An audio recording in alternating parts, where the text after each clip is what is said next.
Welcome back, my friends. Starbucks shares slide after coffee chain says sales fell again. The company suspended its financial outlook and now Wall Street analysts are left in the dark and don't know what to expect. Starbucks released preliminary results for its fiscal fourth quarter and suspended its outlook for fiscal 2025. The company's same-store sales slid for the third consecutive quarter, fueled by a 10% tumble in traffic to its North American stores. Starbucks also raised its quarterly dividend to provide some certainty to investors as it tries to turn around the business. The company reported quarterly revenue that fell 3% year-over-year to $9.1 billion, while earnings per share fell 24% to 80 cents. Starbucks also suspended its full-year fiscal 2025 guidance, citing its transition to new CEO Brian Niccol and to allow time to re-strategize.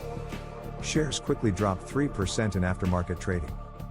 But, before we get into all of that, I would like to thank everyone who views my videos. If you would like to support the channel, please see the link to buy me a coffee in the video description below.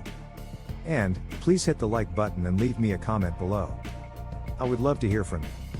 Please subscribe and hit the bell icon so that you are notified of upcoming videos when they are released. Starbucks on Tuesday posted preliminary quarterly results that showed its sales fell again as the coffee chain tries to execute a turnaround. Our fourth quarter performance makes it clear that we need to fundamentally change our strategy so we can get back to growth, and that's exactly what we are doing with our Back to Starbucks plan, CEO Brian Niccol said in a statement. Niccol said he plans to share more details on the steps Starbucks is taking to turn around the business on the company's earnings call, scheduled for October 30th. U.S. same-store sales decreased 6% year-over-year in Q4, with a 10% decline in foot traffic and a 4% increase in the average ticket. Its much publicized in-app promotions and deals haven't moved the needle.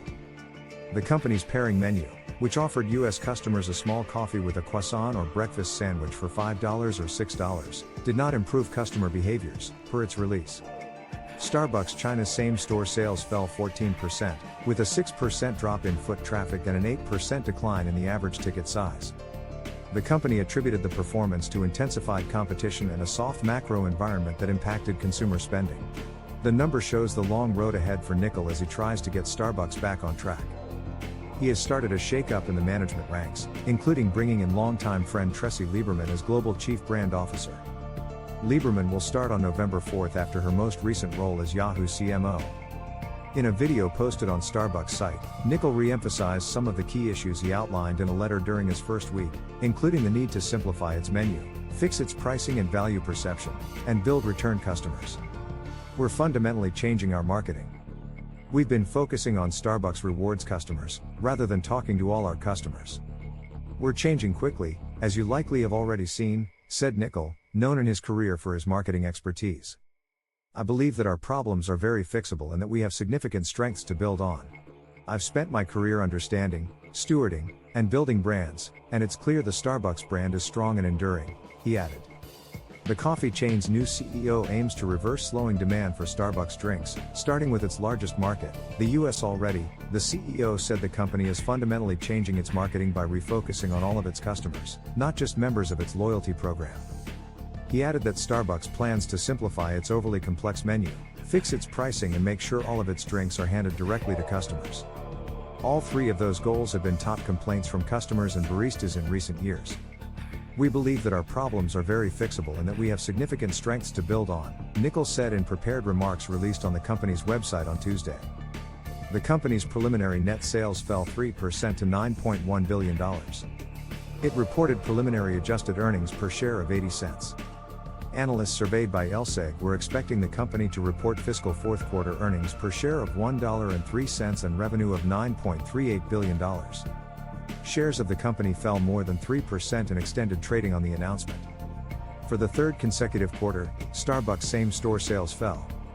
This quarter's 7% decline in same-store sales was the company's steepest drop since the COVID-19 pandemic.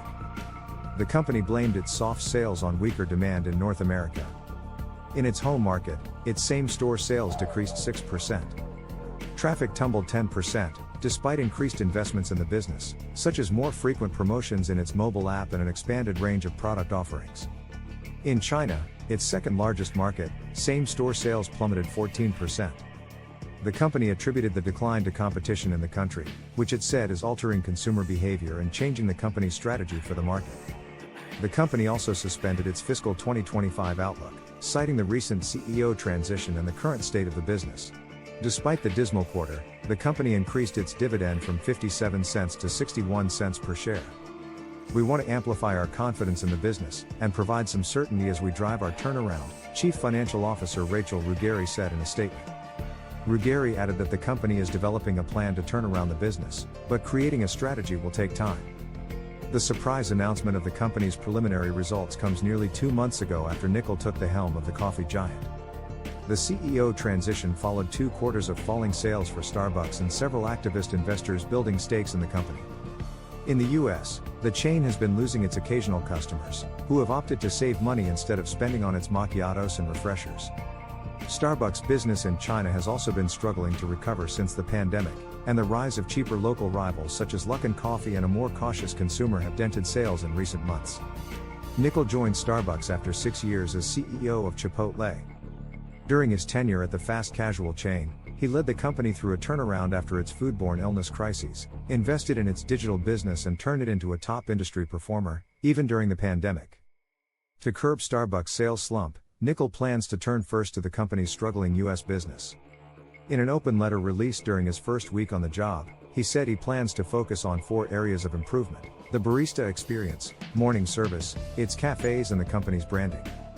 Niccol has also been reshuffling the company's executive ranks.